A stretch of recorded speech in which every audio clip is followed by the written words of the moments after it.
Hello, fellow social distancers.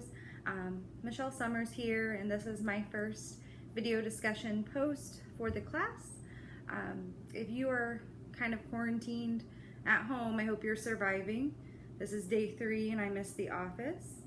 I actually work in IT, so I get one day a week where I can, work from home, run errands if I need to.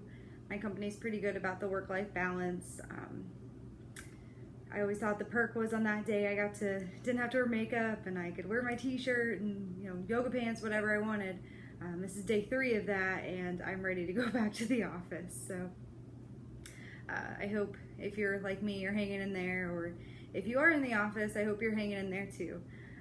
Either way, but I'll go ahead and get started. I did want to keep it kind of brief. I don't really like being recorded, so this is a struggle anyway. But today I will go ahead and talk about just my thoughts regarding the Iron Triangle, healthcare cost, access, and quality, and how they all come together. You really can't have one without the other, but in order to sometimes make one better, you have to maybe take a hit on the other, so to speak. So I'll go ahead and get started. Just to let you know, I do type out my stuff. So I will be reading off of another monitor. My eyes will go one way.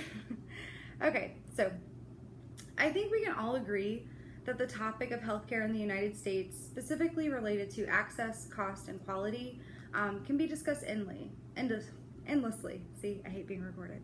But again, like I said, for today, I will try to keep this kind of short.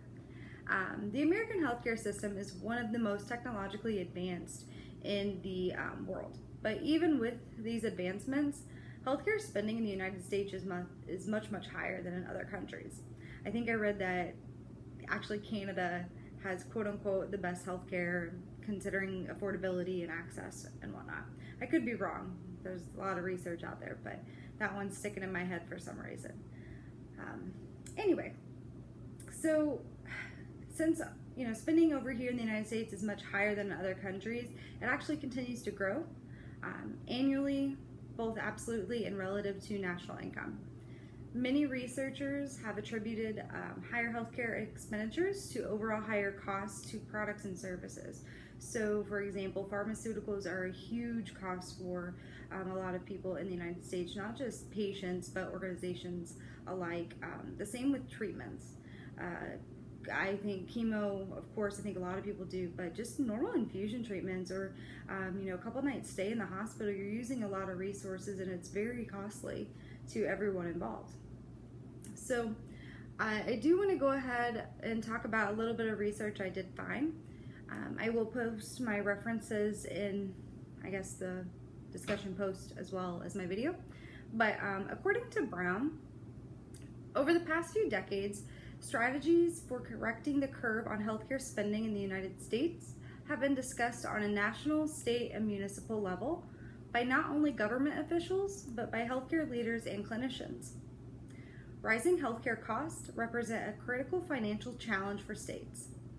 Many states struggle with the budgetary impact of funding, for example, Medicaid and the Children's Health Insurance Program, state employees' health coverage, mental health and substance abuse treatment programs, and health care for incarcerated populations, as well as the impact of rising private health care costs on employers, businesses, employers, businesses, and citizens. So without effective tools to slow the growth of this spending or healthcare costs, spending threatens public and private resources in every other area, from education and public safety to infrastructure and economic development. Healthcare cost containment policy consists of 2 parts, so reducing overutilization and constraining healthcare prices. I think of overutilization, you may maybe think of old school. I'm 28, I don't know what old school is, but I can remember a time where people would really talk about, they would go to the doctor and a provider would place all of these orders just because. And it's hard for me to really think of why would anyone just place all these orders just because? Maybe in a way they thought they were being preventative, but we really do want to, reduce overutilization if it's unnecessary, if it's medically unnecessary. At this moment in time, we're not having issues. We are healthy. We are up to date on, basic preventative care. Don't make me go do this, right? Anywho, so from this, we can refer to statements from Morrison concerning the classic model of effective healthcare. This was originally developed by Kissick in 1994 and is now called the Iron Triangle. So this model includes cost, access, and quality as the angles of an equilateral triangle, demonstrating that each area affects the other and that all areas must be addressed to maintain balance. It also suggests that if one area is increased, the other two areas must be decreased. For example, increasing quality increases cost. In turn, the increase in cost decreases access. The Iron Triangle model is limited in its ability to address external demands, such as legislation and patient demand, but it does serve as a starting point for understanding how important quality is for healthcare organizations. I think all of us, regardless if you work in the healthcare field right now or not, quality is a driving point for many organizations. Like, it's in their mission, vision, and values. It's a fundamental statement of what they do as a healthcare entity. So quality is one that you never want to waver, right? So, in short, to refer to Dr. Carroll, again, I'll be posting my references in the post, or the shell of the post, whatever you want to call it. But I did find this one article. It was from Dr. Aaron Carroll, I think. It was Aaron or Adam. But he was a medical doctor, and I believed he also taught at the University of Indiana. And it was quite interesting, just his take on this from a political standpoint. So, Dr. Carroll, as he speaks to healthcare policy, he often refers to the Iron Triangle of healthcare. He discusses how one of his professors in medical school used this concept to illustrate the inherent trade-offs in the healthcare system. His point was that at any time you can improve one or perhaps even two of these things, it will come at the expense of the third. It's kind of a hard statement to swallow. It sounds so sad. To quote, "I can make the healthcare system cheaper by improving cost, but that can happen only if I reduce access in some way or reduce quality. I can improve quality, but that will either result in increased cost or reduce access.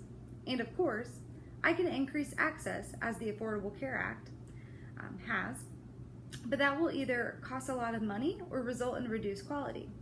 Additionally, anyone who tells you that he or she can make the healthcare system more universal, improve quality, and also reduce cost is in denial or misleading you.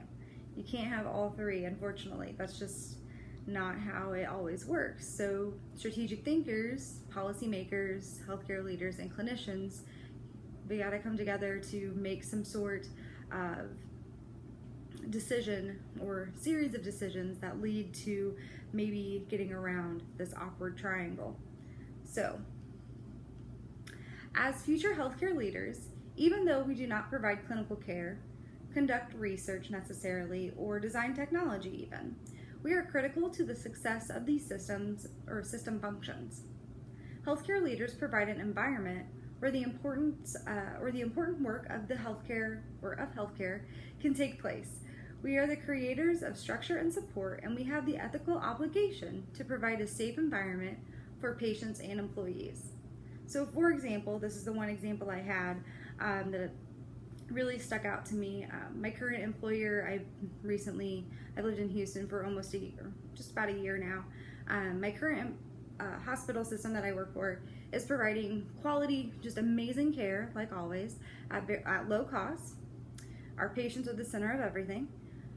But we're having to really think outside of the box concerning access during the current COVID-19 outbreak. So our costs are low as we're treating many of our patients virtually. Like, that's what we're trying to do. We're trying to triage and see our patients virtually, or we're setting up mobile clinics where they drive through. I know a lot of places are doing that. So cost is low actually for a lot of that. The quality of our care isn't hindering, as you're getting the same H&P and electronic physical rather, that you would in the office. And to be truthful, many patients prefer to have a little bit more say in what goes in their record. If you have a patient portal, those patients love entering their own symptoms. I like doing mine as well. So having a little bit more autonomy with what's being documented in your chart, it's usually a pretty big win. So, quality is not being hindered. However, our access is a little touch and go, as not everyone has access to a computer or a smartphone, because a lot of it's being done through a portal, our patient portal. So even in that just small scenario, the triangle is always apparent. It's always there. Ultimately, as the world changes, my beliefs as a healthcare leader, we should too. We can't be set in stone and this is how we've done it previously, da da da da. No, you need to be able to move with the changes, be pretty flexible. We should rely more on science than opinions, while remaining true to our values while making and navigating through all of these decisions. Concerning the iron triangle for patients and communities we serve. So it seems like I may or may not have a strong opinion on this, but that's just kind of how it goes. If we want to increase one thing, we may take a small hit on the other. So really relying on science, what does the research show us, rather than personal feelings, all the while keeping your values at heart, keeping the patient in the center of everything. That's my stance on the iron triangle. So hope you all have a wonderful Wednesday night. I could barely remember what day it is. Talk to you later. Have a good one.